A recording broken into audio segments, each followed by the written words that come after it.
Great. Well, thank you very much, Chair, and it's great to be here. And I think in a traditional approach to resilience is just to play for time and just hope the problem happens on someone else's watch. But as we've seen, it doesn't always happen that way. Let me start with 9/11, which was a major national security failure. And the 9/11 Commission report revealed four kinds of failures: in imagination, in policy, in capabilities, and management. And it placed a special emphasis on imagination. And it stated that imagination is not a gift usually associated with bureaucracies. It's therefore crucial to find a way of routinizing, even bureaucratizing, the exercise of imagination. During the global financial crisis, it was the Queen, the late Queen, who asked why economists didn't see the financial crisis coming.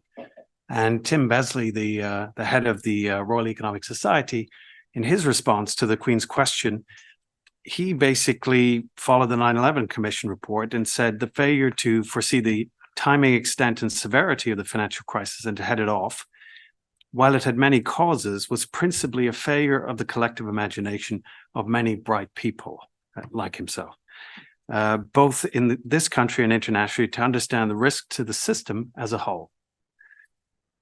And the IMF, in their assessment of the IMF's crisis performance, they were a little more specific, but they identified things like a high degree of groupthink, intellectual capture, general mindsets that major financial crises in large advanced economies were unlikely, and inadequate analytical approaches. And these sort of things affect organizations of all types.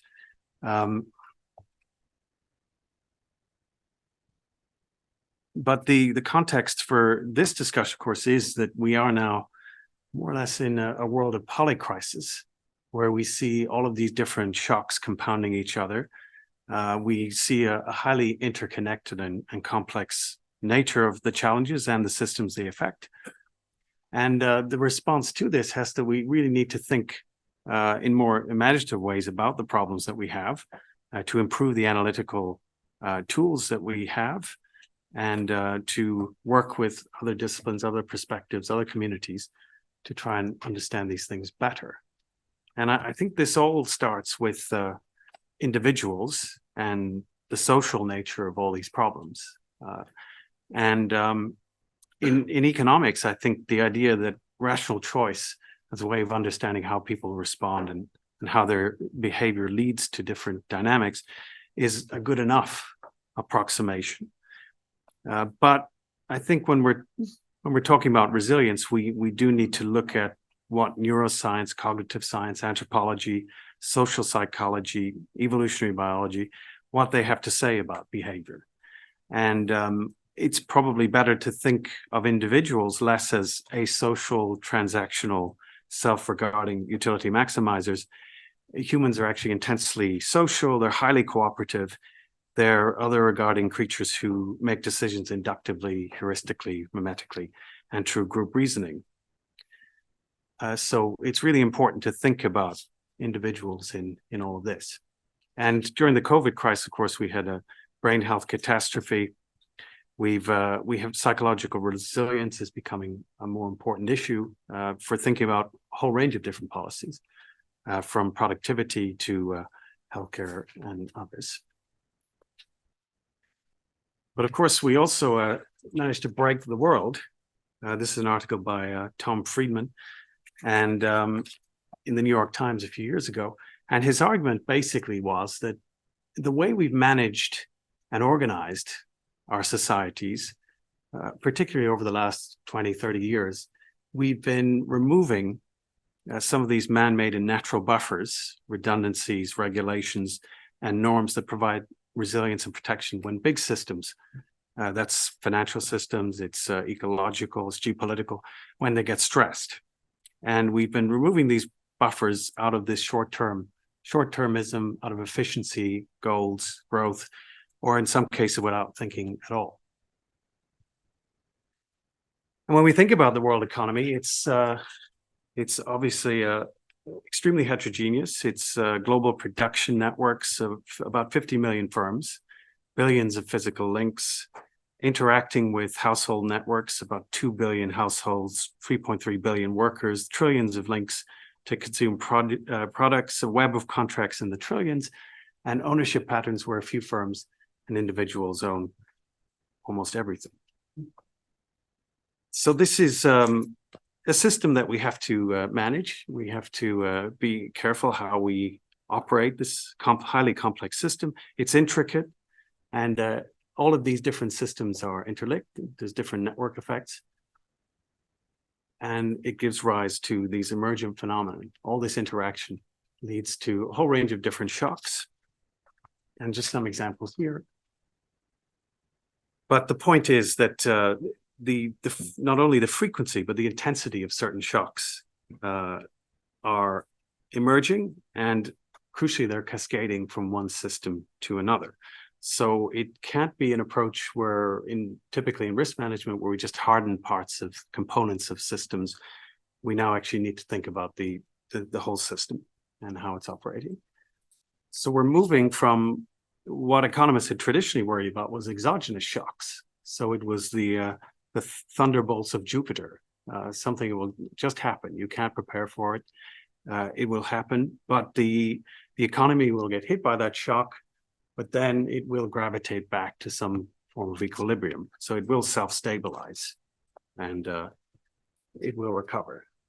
But we're moving more into a world of endogenous dynamics. It's more like the weather. The weather changes all by itself, which is the interaction of a lot of physical processes. And in terms of the way we've managed the economy in the past, we've often been faced with unintended consequences based on the way we've tried to optimize the system. And if you optimize any complex system, you tend to destabilize different elements of it. So it's not just that optimization is a free lunch. It can have all sorts of interesting effects. And I think we are entering into a world where the thinking about that is changing. And there's a lot more concern for economic security, for geopolitics, in how we have, for instance, managed supply chains and production networks. And the choices we'd made in the past, where we had tried to optimize these value chains, it basically led to concentration of keystone capacities of things like semiconductors, of chemicals, of pharmaceuticals. And of course, the more concentration you have, the more that can lead to breakdowns and failures. And so it actually introduced vulnerabilities, even though we thought we were optimizing it. And so this speech by Jake Sullivan recently, I think, outlines a different approach, perhaps a more resilient approach to how we manage these systems. And here's another example from supply chains. Again, traditionally, we had more of a pyramid structure. We had lots of redundancy, lots of different suppliers. And if one supplier went down, you could just diversify. You could move to another supplier. But increasingly, as we moved towards a more efficient structure, it became more dependent on particular nodes in the system. And so if those nodes went down, you didn't have just the ability to substitute, and it led to this cascading failure in the whole network. So we saw a lot of that breakdown in specific products during the COVID crisis. So we're moving from a standard approach, to economics or policy, from one where we really do think about the efficiency of the system, to one where it's going to be about coordination as the main problem. How do we manage it? And there's some aspects there in the details.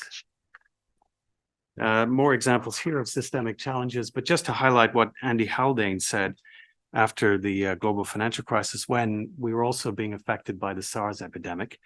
And he said the spread of epidemics and the disintegration of the financial system, each is essentially a different branch of the same family network tree.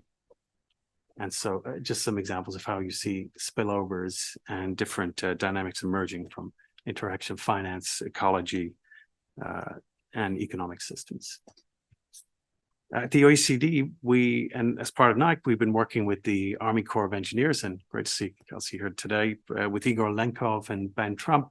And we've been trying to produce for policymakers a set of concepts, tools, ideas, approaches for how they could manage these resilience problems, and particularly systemic resilience.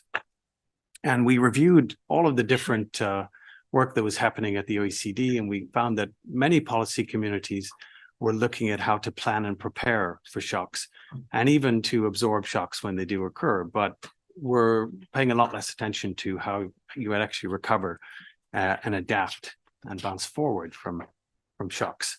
So we put together this approach, which is based on the National Academy of Sciences. It gives us a simple framework for thinking about resilience. Again, it's these 4 stages of prepare, absorb, recover, and adapt. And again, we have applied that to different problems. So a recent report we did for the health policy community called Ready for the Next Crisis, Investing in Health Systems. COVID obviously revealed that health systems were underprepared, they were understaffed, and they suffered from underinvestment. So using this framework, we looked at the various different issues within the health system, and that's hospitals and medical facilities, it's doctors, nurses, etc. But of course, the health system involves a much broader set of societal institutions. And our number one recommendation was actually that if you're worried about future shocks in the healthcare regime, you should actually improve population health. We saw that vulnerable populations make for very vulnerable health systems.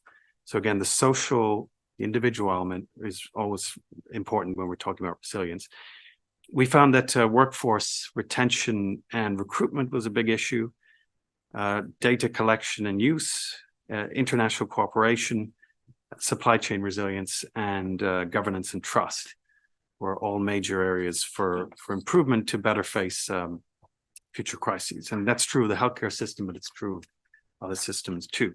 It's obviously a difficult discussion when health ministers obviously are looking to improve the resources that go to health, but they don't necessarily want to pay staff more. So there are all sorts of different problems that are unleashed by these discussions.